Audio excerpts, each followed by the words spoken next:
Hello, my nerdlings. If you're new here, my name is Nikki. Welcome to my channel where we get nerdy. Today, I have January's wrap up and a teeny book haul. And when I mean teeny, it's not. I'm just trying to make myself feel better about it. So we'll start with the book haul and then we'll go talk about what I have read in the month of January. First, I have The Half King. I have been debating on picking up this book for the longest time. Okay? Like,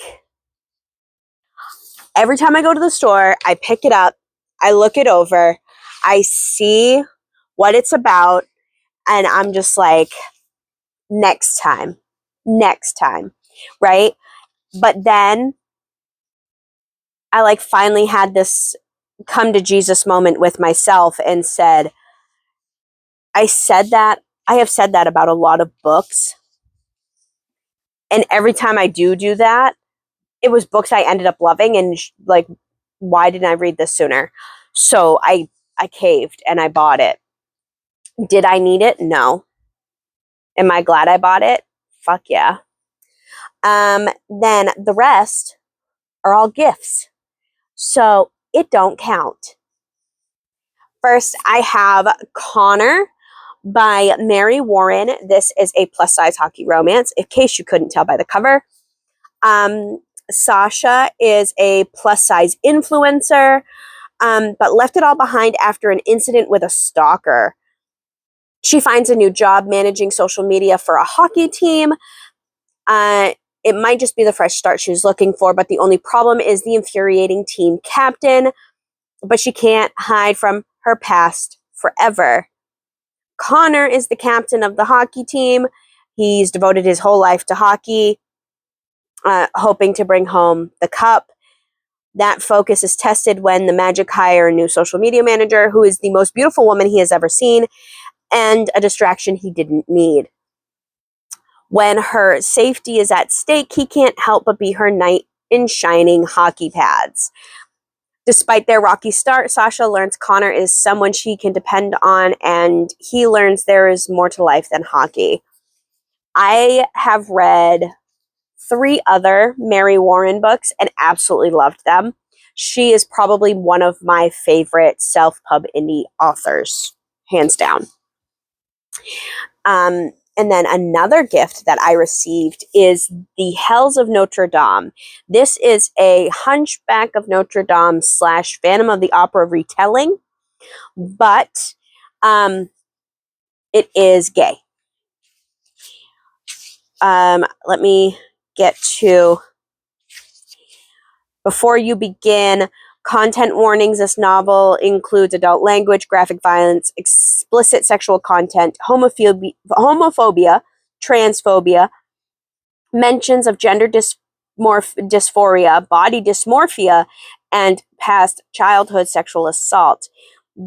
So we have our 2 main characters. Claude, the one that is like the Claude Frollo, is a non-binary lesbian, and then Esmeralda. So there's that one. And then the next 5 were all Valentine's / get well soons because I've been super duper sick the past few days, like the past week and a half. So first we have Resting Witch Face by Juliet Cross. This is Stay a Spell book 5. This is following Jules Savoy and Ruben. What's Ruben's last name? Dubois. So Jules is like the head witch in the New Orleans area, and Ruben is the head vampire. They had a relationship like a decade ago and it did not end on the best of terms. But Ruben has not gotten over Jules, and Jules and Ruben are actually having to go on a business trip together for the next several weeks. So it's their second chance romance. And then book 6 in Stay a Spell. This is Grim and Barrett. This is following Clara Savoy, Jules' little sister, and Henry Blackwater, who is a Grim Reaper. Clara is a aura, so she can see people's emotions and she can like manipulate them if she wanted to. Like she gives everybody happy spells.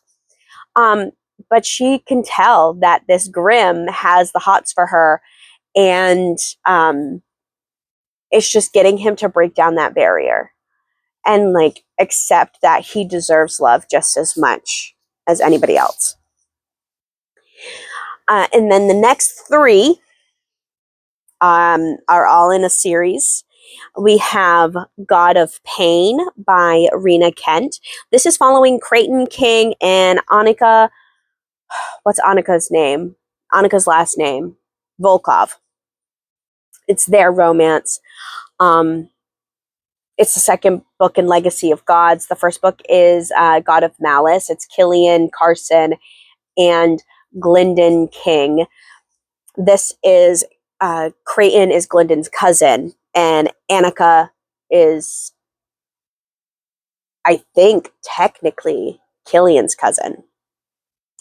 So then we have God of Wrath. This is following Cicely Knight and Jeremy Volkov, Annika's brother. Or Annika's brother. And Cicely Knight, who is the cousin to Glendon and Creighton. So, and then the last one for the haul, we have God of Ruin. This is following Mia Sokolov and Landon King. So this is following Glendon's brother and Killian's cousin. So it's like it's all this intertwined connectedness, right? They can be read out of order because like the events are taking place at the same time, but it's only focusing on the characters of that book. So it's total, you can read them out of order. It's totally fine. Those are the ones we've hauled. And I have pre-ordered God of Fury and God of War already. I have already listened to the audiobook of God of Fury. I actually finished that today. So I'm like on the fence of, do I want to jump into God of War and just listen to the audiobook? Because the seventh book in the series doesn't come out until later in the year. So it's like, do I want to wait? Do I jump in? I don't know exactly what I want to do. I'm like, and I mean, I've binged 4 dark romances in a row. So it's like, do I really have the mental space for more dark romance? So I don't know. But what I have read this month is this lovely stack of books. These are the ones I have finished. I did DNF too, because they just weren't vibing. But we have read The Blood of Hercules by Jasmine Moss. This is following Alexis, and this is like a post-apocalyptic world. But it's also a Greek retelling type thing, but it's a new take on a Greek retelling. It's a dark, why choose romance, and it is amazing. Chef's Kiss, absolutely loved it. It's one of those that I wished I picked the book up a lot sooner. And character art for one of the main characters in this book is actually my lock screen on my phone. That is how much I loved this book. So this was, I want to say like a 4.5, 4.75. I just don't particularly like how it ended. But there's another book coming out, so I'm like giving it its chance, right? I also read Witches Get Stitches, which is the Stay a Spell book 3. This is following Violet Savoy and Nico Cruz. Nico is not a vampire, a werewolf that has a hard time controlling his wolf. And Violet Savoy is Jules' sister, but she is a seer, and she actually is working on a charm to help wolves tame their beast side. The werewolves tame their beast side, so it's not so uncontrollable. Then we have read Frost by C.N. Crawford. This is a Seelie, I think it's technically called, not Fae, but Tauren is looking for a Seelie queen because the Seelie realm is running out of magic. And what's the girl's name? Can't remember her name. Hold on.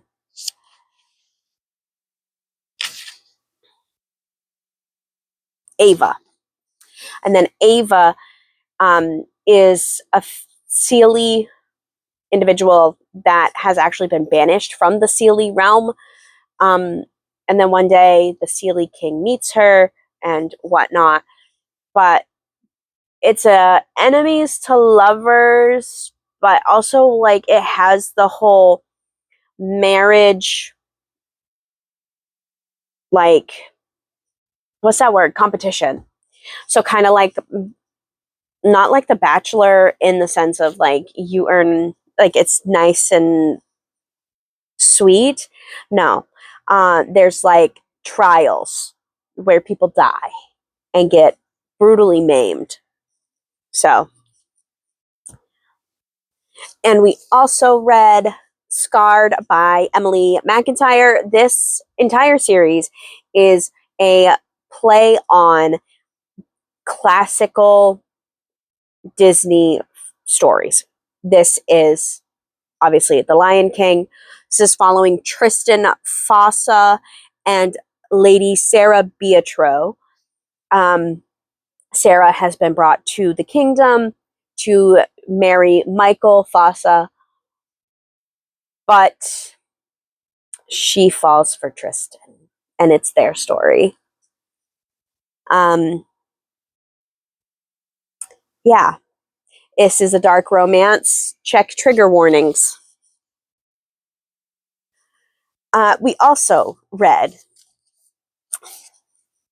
Throne of the Fallen by Carrie Maniscalco. This is probably my number one book for the month of January. This is the first book in the Princes of Sin series. We are following Prince Envy and his, what is it, Camilla Antonius? Yes, Camilla Antonius. Envy's realm in the underworld has been cursed, and he has to play a game in order to uncurse it, to break the curse.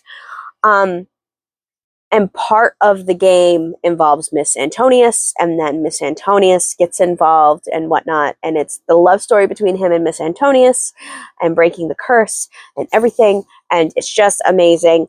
Carrie Maniscalco, like, really flourished in her writing of this book, in my opinion. So the Kingdom of the Wicked series that she wrote, this is like the precursor to this, because Prince Wrath is this one, but this is considered YA, whereas this is adult. And I just think she should have been writing adult for a while. Like, she really flourished. Her writing improved drastically between the Kingdom of the Wicked series and this series. Sorry, but yeah, I kind of wish Kingdom of the Wicked would get rewritten into adult, because it should be adult, right? And then after we spent our time with Prince Envy, we spent time with Prince Gluttony, and his, what was his name? What was the female's name? Adriana St. Lucent. That's right.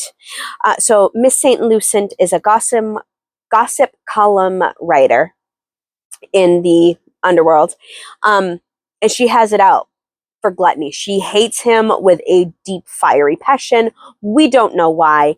We find out throughout the book why. But there's also some stuff going on that Gluttony is trying to hide from his people. So he, it's just a lot, right? And so him and his brothers decide to hold a competition for a woman to become Prince Gluttony's wife. And you can just imagine how that goes. But this one is a lot more of the Bachelor type. Like, it's a lot more of the courting that you get in like Bridgerton versus Cutthroat. And then last book I read in January, it should be no surprise to you because you've already seen the vlog for it, and that is Onyx Storm by Rebecca Yarros. This is the third book in the Empyrean series where we're following Violet Sorrengail trying to unravel a very political intrigue, I guess. There's a very big political plot, and Violet is just trying to figure out how to survive. And there's romance, there's dragons, there's so much that happens in this series. And I'm already planning a reread of this at some point this year. So those are the 7 books that I read this month. Not too bad, right? So like the video if you did, comment down below what you read this month, hit the subscribe button if you wanted to see more, and until next time, you are loved and you are valid.